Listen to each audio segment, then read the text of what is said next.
What's up, Mike Davis? Hey, how you doing, Julia? I'm good. Look, guys, I'm Jules, and I'm here with Clapback Culture. I'm here every week. I'm so glad to be here with my big homie, Mike Davis. Well, he's really my little homie because I'm older than him. Okay, that's fair. The big little homie. Got you. Hey, I'm happy to be here too. I'm happy to be focusing on some of these national topics because, man, locally, man, it's like, man, I just seen another video of SPD killing somebody. So I'm glad that we get to kind of shift that, man. But the morning show, they dove deep into that. Man, well, that's not good to hear. I mean, I really feel like a lot of the headlines we're going to be talking about today, it's been kind of a disappointing week, honestly.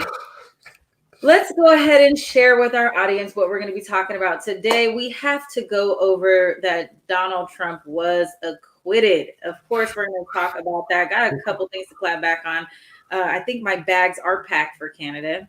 We're going to talk about Joe Biden and his faux pas, where he says that Black and brown people don't know how to get on the internet.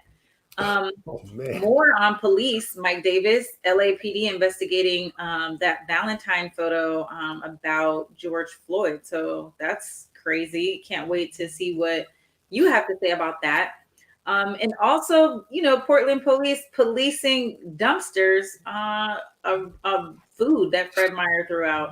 I got some clapback. It's been a lot of racism in the news and the headlines. The host of Bachelor, he steps down after defending some racist actions on one of the current contestants.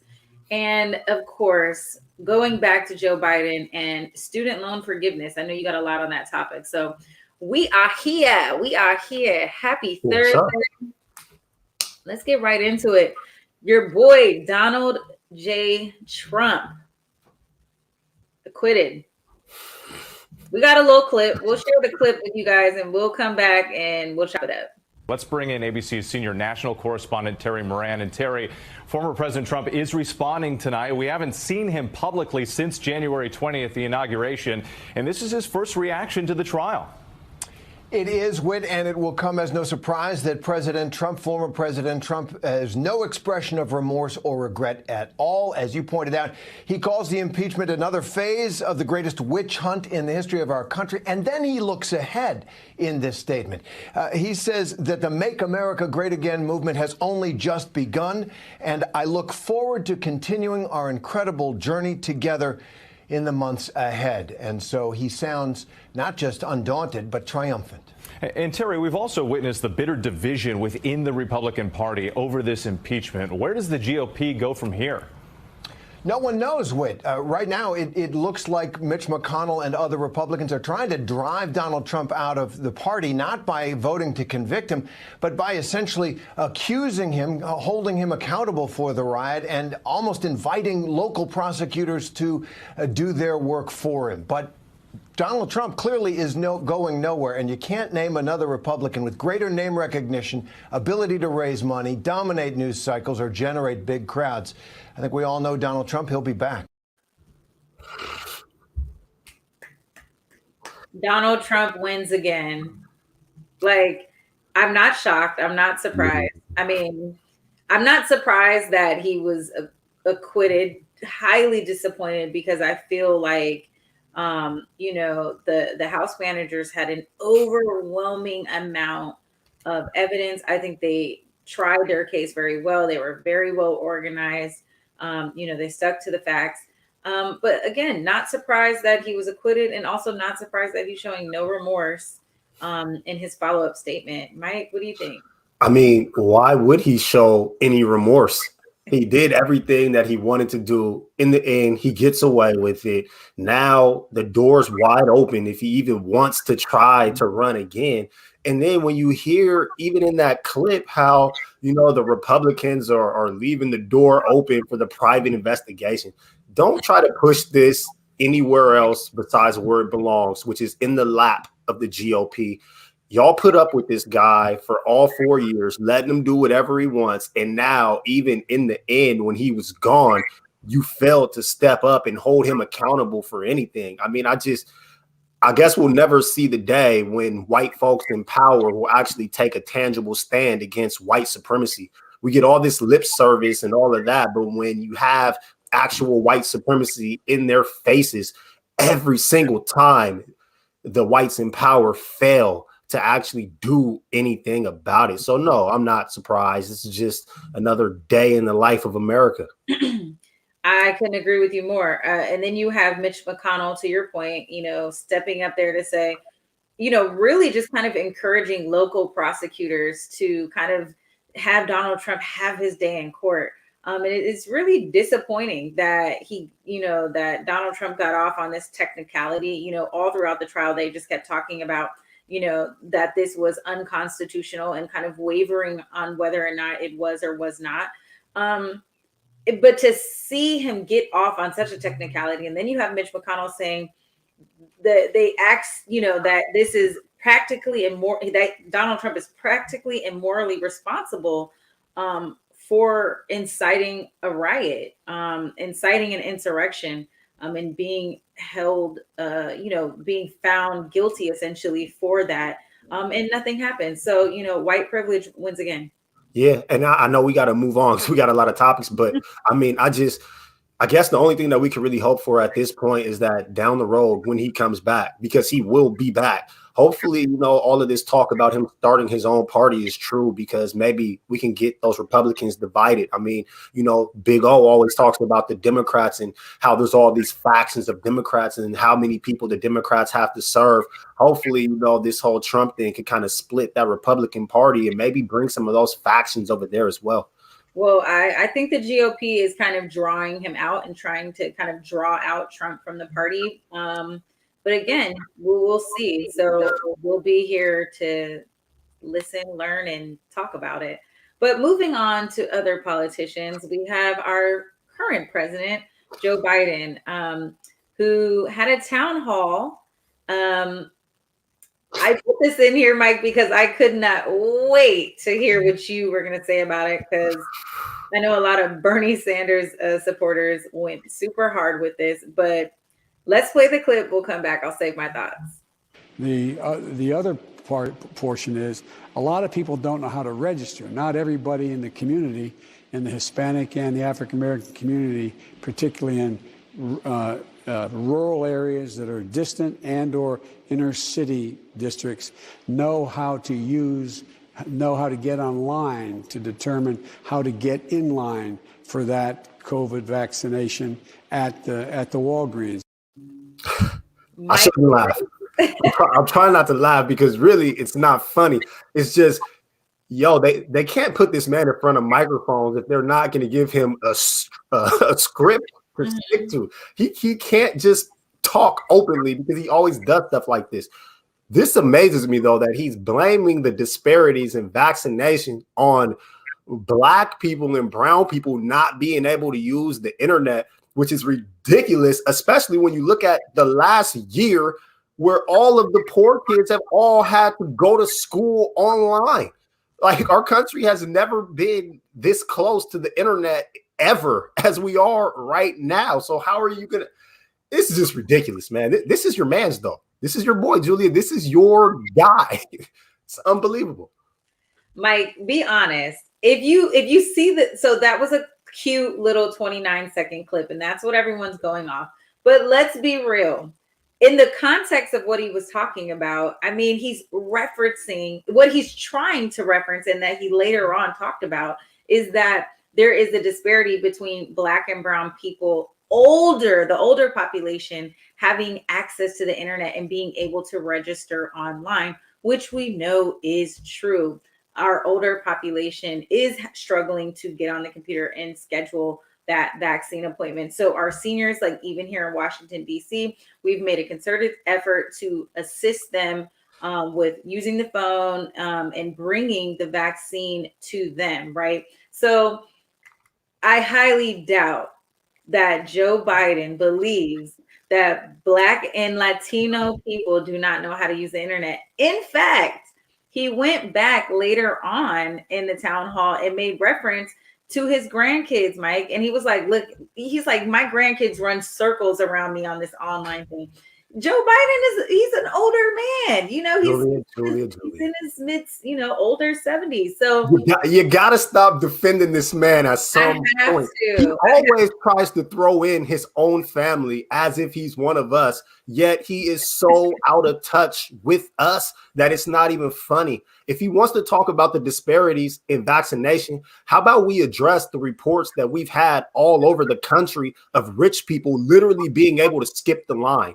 If I'm looking at my city in Seattle, is ability to use the internet a factor for some of the elders? Maybe, possibly, but I also think hospitals allowing donors of $10,000 or more to literally cut the line is probably a bigger factor.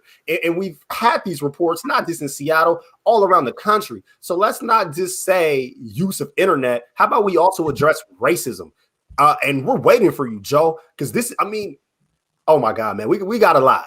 Listen, I agree and disagree. I think to Leon, he made it very clear. It's both, right? I think there are people who are paying to skip the line.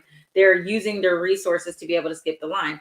I will share with you all that I am getting my vaccine this Sunday at 11 a.m. So I'll let you know how that goes. I did not have to use my privilege, but the way that I was able to get in the front of the line is two ways. So I live in an underserved community. I live in the hood, y'all. Don't worry, but don't let this background fool you. But no, I do live in Ward 8, which is a district that has that really had a high amount of COVID. So between that and being an essential worker, I was able to get enrolled and be able to get my vaccine. So with that being said, I do know that there have been some people that I know who have been offered to get the vaccine who have said no. But I do know a lot of people like, well, shoot, can I get it? How can I get it? So the rollout plan, is making it, exceedingly hard for people to get it. Just like if you wanted to just go and get it, you're a guy, you're not even, you're definitely under 65. So it's difficult, right? But to bring it back full circle, I think that President Biden, really was just referencing to that older population who definitely are having a challenging time using the internet to register. Not everyone, right? I don't want to age shame anybody, but there is a large population of people who are like, I don't want to do this online, I want to pick up the phone, or I just want to go down to the center and get it done. So we need to be able to make sure we get the vaccine rolled out to those who want it, those who need it. And I'm excited about going to get my stuff. I'm glad that you're going to be able to get that opportunity. If that's what you want to do, I respect that. But for Joe, you got to understand that it's more than just willingness or ability to use the internet. I mean, one of the biggest problems that we had before Joe Biden got into office was really more of an infrastructure problem. It was a problem of having doses and not even having a plan to get them to people. And if he can sit there and make a statement like that, where he acknowledges that people in the Black and brown community who are older may not be able to use the internet, then he needs to address that and come up with a plan so that they could actually get those doses. But just sitting there and making a statement like that, it doesn't help anything, and it makes him look ridiculous, and he deserves all the backlash that he got, because no matter how you dissect it and how you look at it, he's not doing enough. And he ran a whole campaign where he talked minority this, BIPOC that. Well, where's he at now when our elders are having trouble getting vaccinated? Boo, Mike Davis. I'm just saying. I disagree with that. He should be getting all this backlash, right? Because it's a clear misspoke. And I don't think that we should nail him to the cross for this. It's not that serious. I think he's clearly not. Donald Trump has said real racist stuff, right? This is not a racist thing. This is somebody who is thinking about something as he's being asked and just said what he thought off the top of his head, but he didn't mean that, right? Like, there's so many times that we've even spoke on this show where I'm like, actually, that's not what I meant, but I meant X, Y, and Z. So let's keep that same energy when we start student I'm loans. not hating. I'm keeping it real. And yes, Donald Trump did say racist stuff, but Donald Trump meant that racist stuff that he said. You want to be president of the United States, you should be able to stand in front of a camera and answer questions. And if you can't, you don't have the ability to talk and on camera, stop having town halls, dude. Nobody's forcing you to do this. Like, you're volunteering yourself to get on camera, and then you go. He's the president. He has to have town halls. Like, man, he better send his secretary. I mean, or prepare. I mean, I'm not willing to let off the leader of the free world. I'm fanning your fumes. Put your chest back down, brother. We gonna see if Mike Davis keeps the same energy in the next bit of our conversation. Let's move on to the next headline. We'll let you cool off, but maybe you can keep that, because we're gonna talk about the alleged Valentine. LAPD had a Valentine card allegedly going around that of George Floyd that says, "You can take my breath away," which is super disrespectful and horrible. And let's play the clip. The LAPD may have some explaining to do after an employee reported that police officers were sharing a fake Valentine's card that mocked the death of George Floyd. Eyewitness News reporter Josh Haskell has the story. An internal LAPD investigation is underway into whether a department employee created or shared an offensive Valentine's Day message that mocked the death of George Floyd. The message reportedly showed a photo of Floyd with the words, "You take my breath away." There's no room for mocking anyone's death, especially someone who died at the hands of police in Minnesota. Over the weekend, an LAPD employee reported seeing the image, told his superiors, and was interviewed by the department Monday. But the LAPD tells Eyewitness News they have not seen the image even after a workplace survey was conducted. In a tweet, the department said they will have zero tolerance for this type of behavior. It's scary knowing that we have racists who might come into our community and be in charge of policing black people. It's scary knowing that people have that mindset that they can mock someone's murder. This man had a foot on his neck for over 8 minutes and died at the hands of the police, and yet someone within the LAPD thinks it was funny. And George Floyd's family isn't laughing either. Family attorney Ben Crump said the Floyd family is understandably outraged. This is beyond insult on top of injury. It's injury on top of death. The type of callousness and cruelty within a person's soul needed to do something like this evades comprehension and is indicative of a much larger problem within the culture of the LAPD. The allegations the post has been shared or was created by an LAPD employee are still being looked at, and it's not clear it was viewed at the workplace. LA County District Attorney George Gascon says that if true, this could create trust issues with the community that could decrease the likelihood of someone reporting a crime. The police union also repudiated the possible existence of what they call an abhorrent image. It's a shame, Mike Davis. What are you? Where you at with this? I mean, it's disgusting, 100%. And it's interesting to me too that it came out because a cop said something. And we talk all the time about, it's just a bad apple, just a bad apple. Well, this is a case where you had a cop that seems like he or she was a good apple.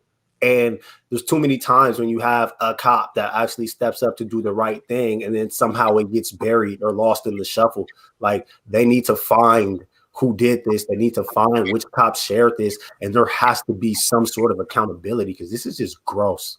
Absolutely. I mean, this is disgusting at best. I'm really, truly just like heartbroken to think that someone would take the death of somebody that really woke America up, to have that video kind of be almost a 9-minute video be engraved into the minds of everyone that viewed it.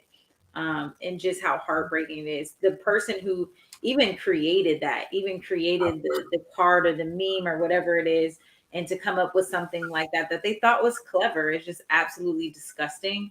And we still have a lot of work to do, right? Because, Yeah. I understand people share stuff at work that's inappropriate, borderline inappropriate, but this is just this one takes the cake. And so I'm really happy that at least one officer did step forward, whether that information had been shared on duty or off duty, right? Because it's Yeah. extremely inappropriate and disgusting, and we just have so much work to do, Mike. We just No, have we do. We great do. work.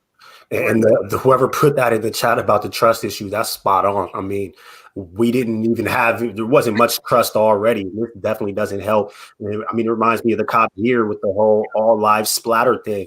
But hopefully the cop that, I don't know, it looks like you might I not have didn't heard hear about that. I didn't even know about that. Yeah, it's just, man, the culture of policing is just, we got to root them out. You got to root them out. And when you have cops that want to step up and actually say something, like, you got to follow up on that. So hopefully we can continue to watch this, and hopefully that there is some accountability. But it's just horrible. I can't believe that. Man, and a lot of our followers are talking about, this is LAPD that we're talking about. They have a long history Absolutely. of just like breaking the trust of the public, victimizing residents, and a lot of they just have a terrible history, right? So let's see if the police chief comes as hard as he says he is. He was quoted in one of the articles that says, people will find my wrath if whoever, whatever comes out of this. So I hope that this doesn't turn into somebody getting off on a technicality or someone getting a slap on the wrist, because what we've seen with law enforcement getting in trouble, I don't think it's going to be, he's not going to get fired, right? I don't think so either. In order to share something like this and think that something like this is cute and funny, this is something that's deep seated. This is something that's deeply rooted. And I'm going to talk a little bit about that later on in the show. I think that's kind of what's coming up right now, is that these ideals, these thoughts, these behaviors, these characteristics of people are really deeply rooted. And it's exactly who they are. So I don't know. Anyway. Yeah. I feel hopefully that cop doesn't get retaliated against. I know sometimes when we hear stories of cops trying to be the good apple, sometimes that comes with retaliation from the force. So hopefully this cop that stepped up to do the right thing ends up all right. Yeah, well, we'll keep him in our thoughts and prayers. He has he's getting interviewed on Monday, so we'll see what happens. Moving on, I'm feeling a little bit hungry, Mike Davis. Are you? Because I heard that Portland got a dumpster full of food for free, and people weren't allowed to get the food. It was getting policed. So that's got to be a weird position to be in, that you're a police officer and you're blocking a dumpster for people who want to get this food. So we'll play the clip for you guys so you guys can know what we're talking about. We'll come back and we'll talk about what people got and didn't get. Fred Meyer is responding to social media reports about how it handled food that was thrown out at its Hollywood store. The grocery chain reports the store lost power following the winter storm and had to throw out some perishable food. They say it was no longer safe for consumption. Well, yesterday, people started showing up to the store in Northeast Portland and began taking the food from the dumpster. Hundreds of packages of sausages, cheese, drinks, and more were in the trash at the time. Portland police showed up and stopped people from taking the food. In a statement, the Bureau says the group of people were threatening employees at the store and refused to leave private property. In a statement from a Fred Meyer spokesperson, they said, quote, "Out of an abundance of caution, we are disposing of the product to keep people safe. We engage law enforcement as the safety of our associates and customers is always our top priority." Fred Meyer added that preventing food waste is part of their Zero Hunger, Zero Waste social impact plan, and they do donate more than 5 million meals to food banks each year. How dare they try to add the part about what Fred Myers did and didn't donate. Man, this was during a winter storm. When I first seen this on Twitter, it was like a random person tweeting, hey, Fred Myers just put all this food in this dumpster. And because it was freezing outside, they were like, yo, it's still refrigerated. Right. And then employees came out and started trying to stop people. And that's what led to the police being called, man. They got rid of this food. Why would you not? Why would you not feed the hungry? Like that's one of the ugliest parts of capitalism that we have to witness time and time again is when corporations literally choose not to feed the hungry. There's no excuse for that. And it doesn't matter what donations you've made in the past, Fred Myers. We've seen what happened in this situation, and this is what we're going to hold you to. Well, you gotta know that they still are a corporation, right? And so while it's probably the best thing to do is saying, hey, everyone come and, you can have some of this food that we've already deemed not safe for consumption or donation, right? Because that's why they're getting rid of it. And so I don't think they're not wanting people to have it because they're just giving it away. But I think if they're saying it's not safe to sell, then it's not safe for someone to just take. However, I looked at that food, Mike. I looked at some of the stuff that was in there and I thought the same thing you did. I'm like, okay, it's freezing cold outside. So it's almost safer outside than it is inside. And there was some stuff that was like non-perishable items too, or like some stuff that could be like, in your pantry, right? Like juices, like lemonades and stuff like that. Right. Man, people were out there getting it in. So the good thing is that even though police were called and they kind of policed the dumpsters, once the police left, people did go back and the store called for the police to come back again. And they said, we're not coming out unless there's some type of threat or emergency. So ultimately, people were able to get what they need. They dumpster dove and got some good groceries. But, it sucks. I live in what we call a food desert. We only have one grocery store for, I think, 70,000 residents. Tracy, you can correct me if I'm wrong. I think it's 70,000 residents. So that's a lot of people using one grocery store. So if this happened in my neighborhood, best believe I'm telling you, I would have pulled up too. And, there's a lot of people who are hungry, especially right now during COVID. If I were the manager of Fred Meyer, I probably would have just turned a blind eye. I think I would have too. And I seen somebody in there talking about lawsuits. Yeah, of course, that's the PhD in the room. Okay, I guess you could have that. But at the end of the day, I'd rather feed the hungry than worry about a lawsuit. And if I work at Fred Meyer's, I don't own this food. People want to come eat. I'm gonna let them come get the food. I'm not gonna take Fred Meyer's side over the side of hungry people. Well, I think Fred Meyer covered their tracks by saying you can't have the food. It's not safe. We're calling the police. And so now it's already it's very well documented that they didn't want people to take it. And if people went back and trespassed and got the food, anyone who took it and gets sick and then, goes out of their way to sue Fred Meyer, I guess probably won't have too much of a case. Dr. Jackson is saying there is liability. There is. I mean, but what can you do?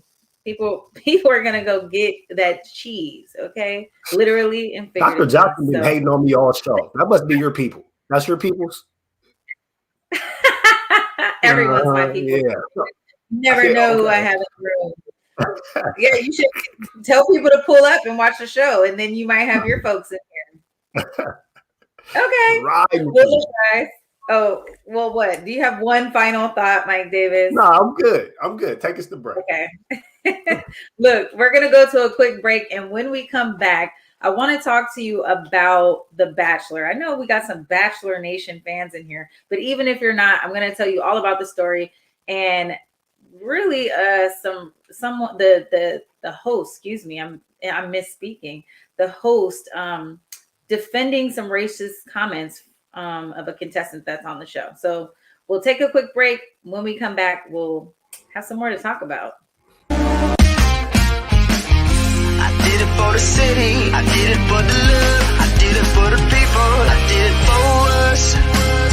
Back on this rap ish. I ain't even broke a sweat, homie. This practice. Pondering my next move. Staring at my track list. Hope I ain't miss my window. praying like a Baptist, Seattle's own. Tired of this Game of Thrones. They made a list of the best rappers, and guess who wasn't on? While the disrespect continues, I'm steady packing these venues.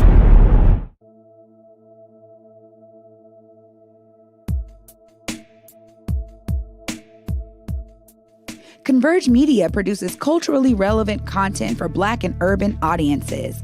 Our coverage is raw, transparent, and objective, praised by community leaders, government officials, and residents.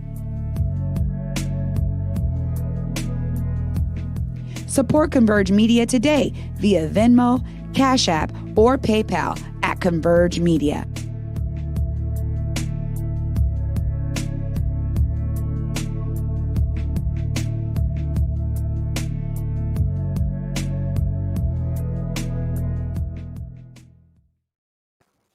What's up? What's up? Welcome back, you guys. I'm Jules Jessie with Converge Media, and this is my giggly co-host, Mike Davis. Wow. Are they clapping back at you in the comments, Mike? They're clapping hard, but it's cool. We're gonna talk about Joe Biden again too. So y'all buckle up because we're coming back. Oh goodness gracious, he's got a lot of energy. Real spacey tonight. I like it. I like it. You know, I like when you got your, you know, your thug life on. Well, look, we're going to talk a little bit about a light, not so light topic. Chris Harrison, the host of The Bachelor, has been the host for the last 20 years of the franchise. It's a big deal. Mike, do you watch The Bachelor? I do not. Okay. Well, little bit of context. This season, this current season right now is the first Black male Bachelor. And so it's a big deal because he's like leading the show. And so basically what happens is in the show, you know the context, right? There's a bunch of girls that are there and they, you know, try to fall in love with the Bachelor. And at the end of the show, they get engaged.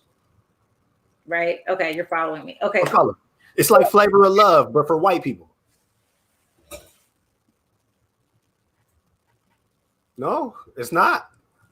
That's what it sounds like. It's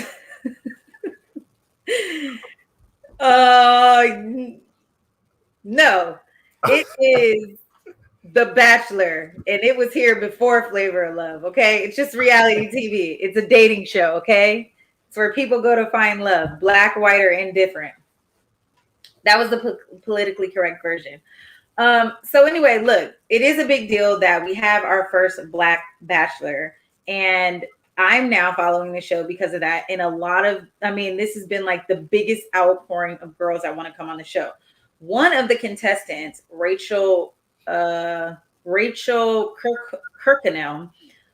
young girl who basically got caught up for some of her history. She is in a sorority, Kappa Alpha, and she went to a old South party. So we got a clip, and the issue with this is just the ignorance behind this, right? So we got this young girl, this contestant who's white girl trying to marry this Black man, and she's a part of this sorority that has an old South week and is celebrating and went to this antebellum party. And Chris Harrison, the host, defends her and says that it's not really a big deal. So we'll play the clip, we'll come back, and I'll have a little bit more to tell you about it. This morning, a major shakeup on one of TV's biggest shows, The Bachelor. This is the final rose tonight. With longtime host Chris Harrison announcing he will step aside indefinitely, under fire after defending current contestant Rachel Kirkconnell. She is facing backlash for old photos now resurfaced, including these showing her attending an Old South-themed college party in 2018. We all need to have a little grace, a little understanding, a little compassion. The picture was from 2018 at an Old South antebellum party. That's not a good look. No, it's not a good. Well, Rachel, is it a good look in 2018 or is it not a good look in 2021? It's because not there's a a big good difference. look ever. That interview was with Rachel Lindsay, the first Black woman to star as the Bachelorette, who says because of ongoing race issues with the franchise, she does not plan to renew her contract. How much more do I want to be affiliated with this? I can't do it anymore. For Harrison, the backlash was swift, thousands signing a petition to have him removed following his comments. In an Instagram apology, he wrote, "I am so sorry. My words were harmful. I am listening, and I truly apologize for my ignorance and any pain it caused you." There's been a long conversation about race in The Bachelor, the fact that it's been underrepresented when it comes to African-American contestants. Other people of color have not really been properly represented on the show. I feel like I'm in a dream right now. This season features Matt James, the first black man to star as The Bachelor. Something Harrison appeared to note as he stepped aside, writing, "This historic season of The Bachelor should not be marred or overshadowed by my mistakes or diminished by my actions." What impact does this have on the entertainment industry as a whole? When you are a public figure, you need to think twice before you tweet that comment or you say something that might offend a group of people. Now, guys, for her part, Rachel Kirkconnell, the contestant that was seen in those controversial photos, has also apologized, writing in an Instagram post, "I was ignorant, but my ignorance was racist." Now, for his part, Harrison has not given any word whether he will or when he will return to the show. Listen, ignorance of the law is no defense. You cannot just say like, "Oh, I didn't know that was racist," and then all of a sudden you're just like, it's washed away. So you see from the clip that there's a long history of zero representation of Black people and people of color, just in general. And so to have this kind of overshadow the season where we have our first Black Bachelor, something I know a lot of people were excited about, right, in Bachelor Nation. So I think what gets me more is Chris Harrison's comment. And he says, "Is this a big deal because it's 2021?" That goes to show you exactly what he thinks, right? And he's trying to bring this thing back and be like, "Well, I'm just trying to defend her and try to make sure that she gets a little bit of grace." But it's like, you're perpetuating racism. That's exactly what you're doing. When we talk about these old South parties, that's all cute and fun for white people, but it's not cute and fun for Black people, because what am I going to come to the party dressed up as? A slave? Am I going to come as a slave and cotton picking and doing all like shucking and jiving? Like, what am I going to do at the antebellum party? Like, it was really themed around Confederism and this idea of this elite Southern class, and like, how do you act as a Southern gal and this Southern manhood, and those times are just not good. That's not a good time for Black people. I mean, we were in slavery. Like, let us not forget what that feels like. And so while I feel like Chris Harrison does need to step down, because clearly you don't know what you're talking about, and it's a grave misconduct, right? Because I really feel like that is something that he genuinely has internalized. He really doesn't see this old South party, her attendance there is a big deal, right? He does not see that.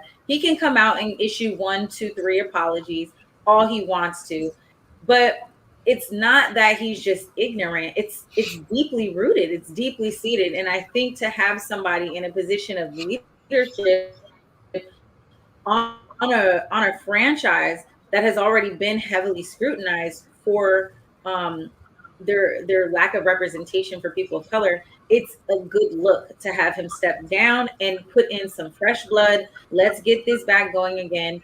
And, more power to the people. This couldn't have happened in a better month, in a better time, to a better person. Hello. I heard that. And, one thing too, you can change the way people act, but you can't change the way that people feel. And what his comment made me think of is like, I'm not even trying to take shots as liberals as a whole, but I do generally feel like there is a whole section of people that didn't really care about the Black experience in America until last summer. And now those people are here. So when he says a comment like, "Oh, was that okay in 2018 or is that not okay in 2021?" I think it kind of speaks to that, because in 2018, that's probably how he felt. But now that's not the politically correct way to be, now he's ready to get in line. And he's like, well, you can't fault us for what we did before it was politically correct or the societal norm. But really, I mean, it's wrong, man. And I'm glad that he's gone, and he should be gone. And I just hope that, you know, after these times wash off, hopefully a lot of these new people that are trying to care about Black folks continue to care once it's not the popular thing to do in the media anymore. So Maggie Cobbler has a good, and I know this comment is to me, she's saying, why is Biden excused but not Chris? So I feel it's two different things to me, right? To me, right, and it's me and my own opinion, Chris Harrison is speaking to exactly how he feels, right? And his example showed what is deeply rooted inside of him, right? And so he's saying, is this a big deal, or is it a big deal because it's 2021 and now all these people are woke? Joe Biden is clearly misspeaking because what he's saying is out of context, and he later contributes more to the conversation to say, this is what I'm trying to talk about. The context of the question that Joe Biden was asked is, why are Black and brown people not getting vaccinated, and what is the issue around that? And so when he talked about it, the race card was already on the table. And so it's a clear misspoke to say that he knows that Black people and Hispanic people can use the internet. He doesn't feel that Black and brown people don't know how to use the internet. He has a brown woman as his vice president. He has plenty of people around him. So that's not the thing, in my opinion. But what do you think? I'm not willing to give him the benefit of the doubt, especially not with the whole idea of he has a brown woman. Joe Biden and his family can invite Senator Harris and her family to dinner, and she might be the only brown person in the room. But that's a different topic. What I will say is, you know what? We'll get to the next topic, and then I'll give some more ideas on Joe Biden. Okay, well, I mean, I do want to hear what people think in the but I do think your point is fair, though. I mean, I'm no Joe Biden defender, but I do think that what you say is fair, as in he misspoke and then he clarified, whereas this host, he said what he meant and he said it with his chest. Like, right. He came strong. He made that point to that Black woman as if that was going to win the argument. And right. It's just like, bro, that for real? So yeah, he got to go. But this is the thing, though, with the Chris Harrison too, and I'm not here to defend anybody, right? Because ignorance, again, cannot be your excuse. But I do feel that. Do I feel that Chris Harrison is just some big racist walking around here and just like, no, I don't think that. I think he probably is a pretty diverse guy. Do I think that he does have something in him that he doesn't understand? That is, things like that are deeply racist, participating in an Old South party, or even being a part of an organization like Kappa Alpha that have been criticized for embracing, Confederate leaders like Robert E. Lee. So he didn't have enough information, and he talked about something that he did not know about. And so now he's coming back when he's getting hit with all this information to be like, actually, bro, this is what it is. So I'm not going to coin him as a racist, but I do think it is a benefit for The Bachelor to have some fresh blood, to have some fresh ideas, and to shake things up a little bit, particularly because Chris Harrison is just a little bit out of touch, I think. You know what I'm saying? That's a great point. I think like right now we're kind of moving into this new wave, to the point that I think he may have been trying to make is that, in 2020, a lot of people woke up. A lot of people saw exactly what's happening to Black and brown people that we've already known because we've been living this experience forever, right? And so I do think, I think it's good that he's taking a step to the side for a minute and getting himself together. He's gathering his edges. He did the show for 20 years. It's not a big deal, right? Like, he's good. It's coin. You just said 20 years? Yeah, The Bachelor's been on for 20 years. And this is the first Black Bachelor that they've ever had? Hello. That's what we're talking about. I don't watch the show. Okay. Right. Okay. I mean, you made that point earlier that I didn't know 20 years. I didn't know it had really been on the air for that long. That's a long time to be excluding Black folks. But wow. It is a long time. It's a very long time. It's a very long time. And so now we're woke. Okay. And you look, Mike Davis, you always call it exactly what it is. And we appreciate you for that. Anyway, let's talk about something a little bit more serious. You have something you want to talk about today about Joe Biden and the student loan forgiveness. This is an important topic to me. What's going on, Mike? What's going on? Man, yo, see, at first I thought I was good. Like I thought, Joe Biden had us. He was going to cancel this debt and we was going to ride off into the sunset. Mm-hmm. That's not true. I think it's interesting though that, in one of the previous clips, you mentioned how, Joe Biden tried to jump out and talk like he's one of us.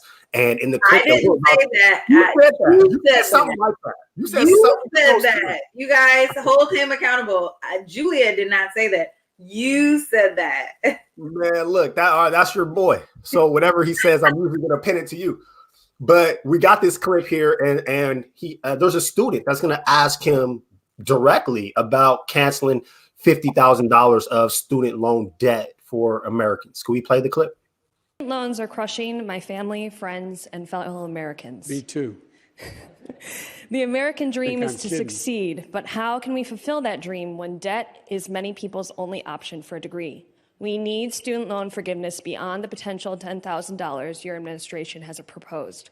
We need at least a $50,000 minimum. What will you do to make that happen? I will not make that happen. It depends on whether or not you go to a private university or a public university. It depends on the idea that I say to a community, I'm going to forgive the debt, the billions of dollars of debt for people who have gone to Harvard and Yale and Penn and schools. My children, I went to a great school, I went to a state school.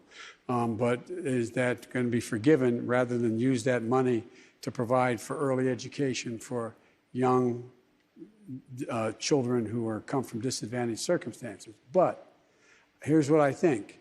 I think everyone, and I've been proposing this for 4 years, everyone should be able to go to community college for free. For free. That costs $9 billion, and we should pay for it. And the tax policies we have now, we should be able to pay for it. You spend almost that money as a break for people who own racehorses. And I think any family making under $125,000 whose kids go to a state university they get into, that should be free. First of all, when he says me too, who too? Are you in student loan debt right now, Mr. President? Are your children in student loan debt right now, Mr. President? I highly doubt that. Don't say me too as if you're one of us, because you're nothing like us. That the student there said specifically that debt is many people's only option for a degree. His answer was that he would rather spend the money in early childhood education. First of all, why does this have to be an either or? Second of all, you said that the early childhood education is for the communities that need it. If you're in that community of need and you get that early childhood education and you grow up and go to college, then what? Then Joe Biden doesn't care about you anymore because you're an adult? That's ridiculous. I also have to look at some of the statistics on student loan debt for Joe Biden, who ran a campaign on the backs of Black people. And we saw in multiple states where it was grassroots organizations led by Black people, primarily Black women, that got this man elected in the first place. And now we have Black students owe an average of $25,000 more than white students. 4 years after graduation, 48% of Black students owe 12.5% more than the amount that they originally borrowed, while white students 4 years after graduation, 83% of them owe 12% less than what they borrowed, which still puts them in debt as well. Student debt is a major issue all across our country for everyone, not just Black students, but particularly for Black students. So when you sit there and you say bluntly that you're not going to cancel that $50K, you're saying to me and everybody that looks like me, that yet again, you're turning your back on us after we came out so strong to put you in office. And shout out to those clowns in the audience that clapped when he said that community college should be free. Everybody in America should have access to high levels of education, and giving us access to community college is not just good enough. Also, how is Joe Biden going to call out Harvard and Yale specifically? Is he saying that only people that go to Harvard and Yale end up with student loan debt? Is he saying that only rich people get into Harvard and Yale? Does he not acknowledge that there are plenty of poor students, plenty of middle-class students that also go to those elite universities that end up in debt also? This is how out of touch this guy is. This is the reason why the whole time he ran his campaign, I told black people everywhere, do not trust this man. Look at his record. And now he's in office right now, and he's backtracking on everything. He doesn't want to cancel the $50K debt. He's not going to give us the $2K that he promised in pandemic relief. I mean, what is this guy doing, and who is he doing it for? Because it's definitely not the black community. Well, I agree with some points, and I still am holding out for a few things to happen. Number one, do I think we need to just put this $50,000 like check on student loan debt? It would be absolutely fantastic. I heard that it is within the capacity to offer $50,000 of relief to student loan debt. I have so much student loan debt, in fact, that I have private student loans and I have federal student loans. And so I am one of these people who had such a high student loan bill that I had 3 different loans, 2 of which had a 10.4% interest rate. That is crazy. My student loan payment was over $400 a month for 7 years when I got out of college. 7 years paying over $400 in student loan debt. And that wasn't even including my that wasn't even including my federal student loan debt. So I'm with you, Mike Davis, and I'm with all the rest of the American people who are in debt for these student loans. Another thing I think that we need to think about in terms of budgeting and where this money should be placed is, number one, I really hated the fact that he was like, everyone should go to community college and that should be free. I don't want to go to community college, and no disrespect to people who went to community college, but when I went to an HBCU, when I was a freshman and lived on campus for those first couple of years, that changed my life. That changed who I am as a person. And I don't think you get that experience when you go to a community college. My brother, he did 2 years at a community college and then transferred to a university. He did not have the same experience that I did. He doesn't have the same camaraderie with the people that he went to school with as I do. And so I really feel like it's such a disservice to be like, okay, to just keep it cheaper, go to community college and then go to university. It's like, I don't want to do that. I don't want to do that. And, I went to an out-of-state school, so I paid out-of-state tuition for 4 years. So I'm absolutely backing up anything that is going to drop my student loan debt. But I think the more important thing is that we need to infuse capital into into schools, because why does it cost so much to go to school in the first place? Right. If these schools, like, what are we paying for? You know what I'm saying? We're paying for debt. We're paying for debt. But it's also access, because in America you need, man, this white supremacist system, man, you need a piece of paper for everything.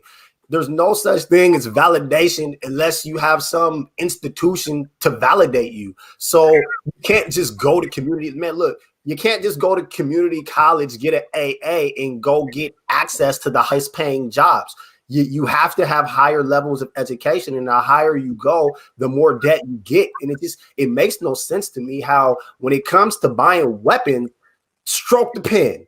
But when it comes to student loan debt, which he can literally, and I don't know why he's acting like this is something that he can't do with the stroke of a pen. He can. And there's plenty of politicians on record saying that he can. He's a career politician. So him saying that he can't is disingenuous at best, and is a lie if we're being honest, because he knows what he can and can't do with his power.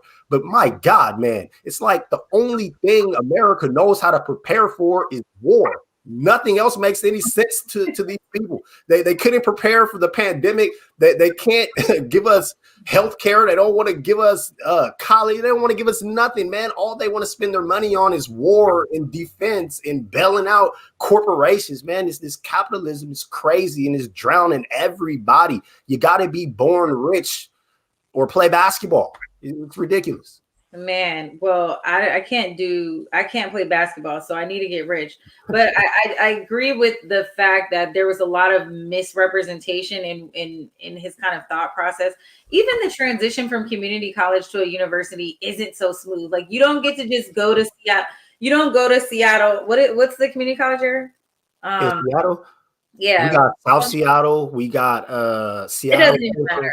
But any community college, if you go and you talk about your credits being transferable, you don't just get to choose where you want to go. Your credits don't even transfer all the way. So you may do 2 years in community college and then go to university, and then you still have 3 years to finish in university. So it's like, what's the point anyway? So we need to tackle why tuition is so much.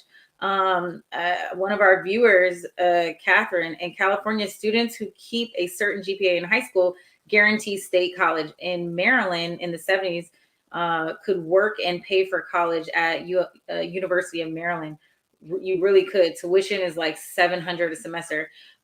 Yeah, but I'm one of those people who did not want to stay at an in-state school. Like, there are no HBCUs on the West Coast. So that wasn't an option for me because I specifically wanted to go to HBCU. And I'm not saying that's not a great option, Catherine, right? Because there's great options for people who don't have that. But I do feel like it kind of takes away the lifestyle that you want, because you learn so much in college outside of the books. So you want to really immerse and build yourself culturally, build yourself up, socially, because it's going to shape exactly who you are. So no, you're absolutely right, Julia. And I do want to hit on Dora's point that the community colleges in Seattle, they are now colleges, and they offer BAs at our colleges here now. They're not community colleges, so I don't want to call them that. But like you said, it's about experience, man. I was at Cal State LA.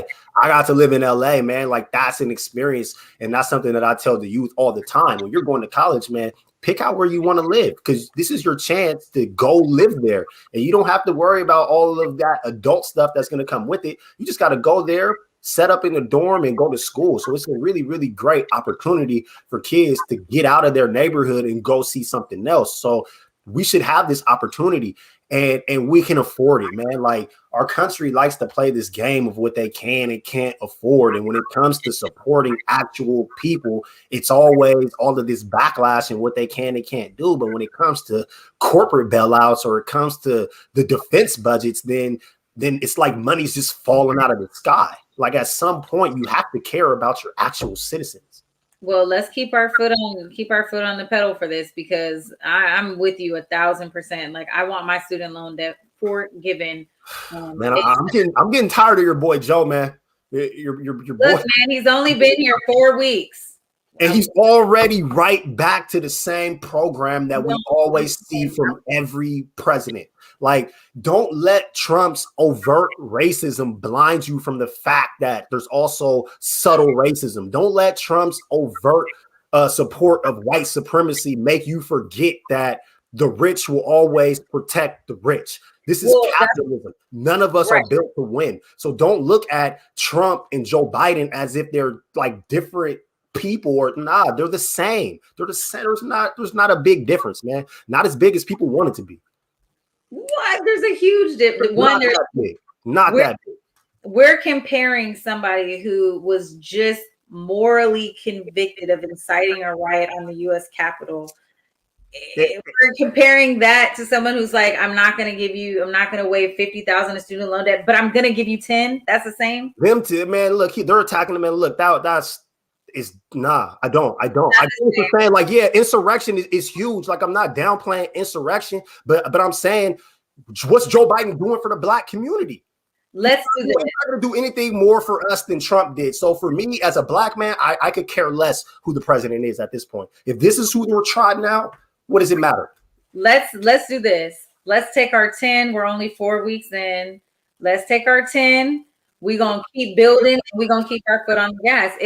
We don't have to do anything but keep our foot on the gas and keep the pressure up. So I'm with you 1,000%, because guess what? The power is in the people. So if we push hard enough on a lot of these issues, we can take back and get what we want. And moving forward, we need to make sure that these colleges and universities do not cost such an arm and a leg.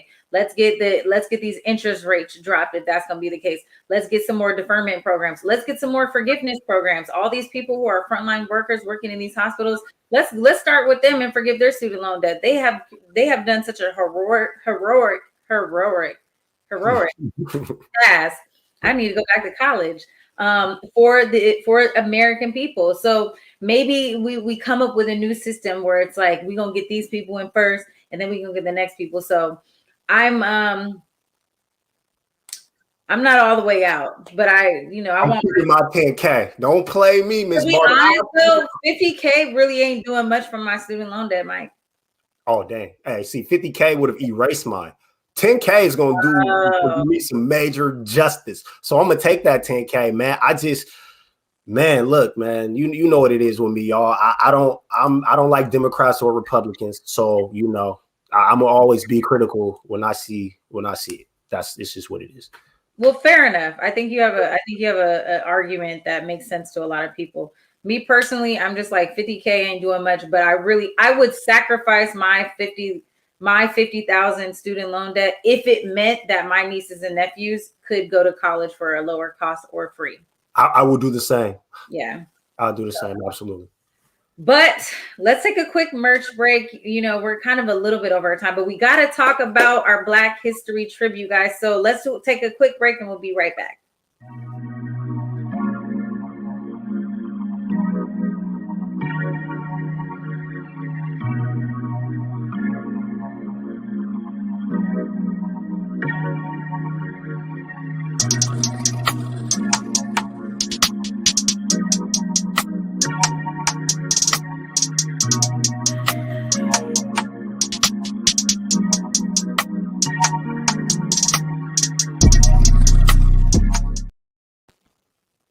Would you take, I'm just thinking about this. Would you take half? Like, would you be, if he said, you know what, I'll meet you in the middle at 25, would you do 25? Yeah. I'd be out of debt. Yeah. Okay. A little more reasonable. Well, look, you guys, we've had a great show. Of course, we are celebrating Black History all month long here on Clapback Culture. And so tonight we are honoring the Cicely Tyson. So we got a little clip and we're going to remember her.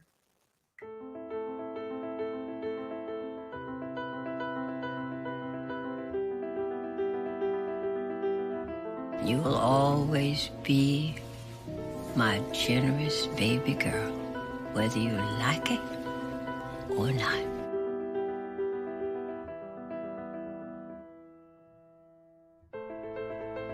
You know, Miss Ruth was a lady. And a lady always knows when to leave. But I gotta see him, Mr. Sheriff. I gotta see him.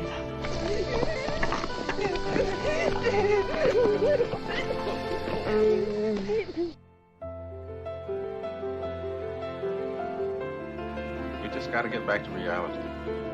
The reality is that Westside Prep School is doing what we built it to do, Clarence.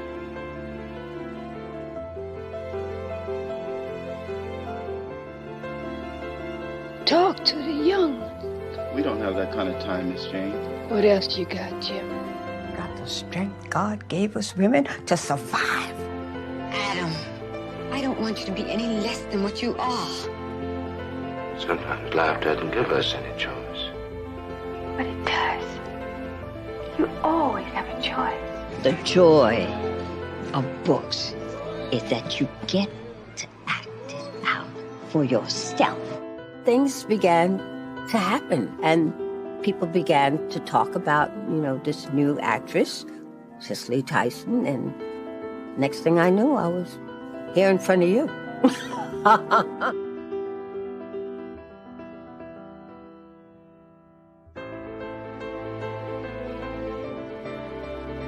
African Americans hold Cicely in such high regard. She would only do roles that served us as African Americans. She kept her way, she kept her class, she kept representing us, and she remained Cicely Tyson.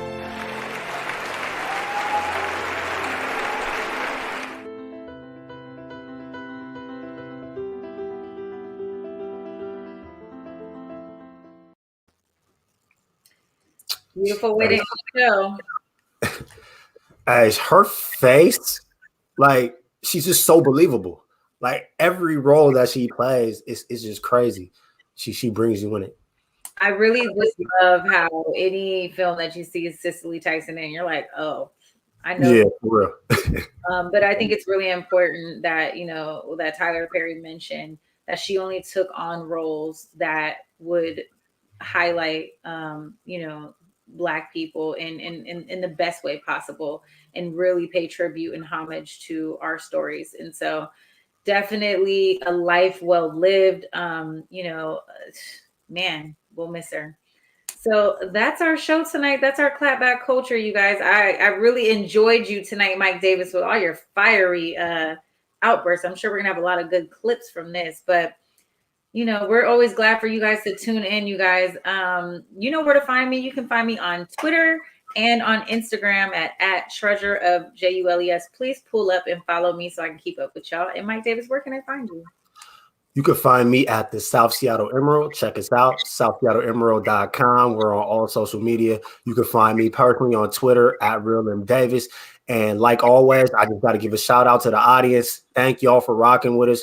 Y'all make the show, that the dialogue, the back and forth, man, we love it. It's a community here. So everybody that's in the chats tonight, we appreciate y'all so much. Thank you. We love you guys, and we will see you next Thursday. Make sure you pull up. We'll see you. It's Clapback Culture. Peace, y'all.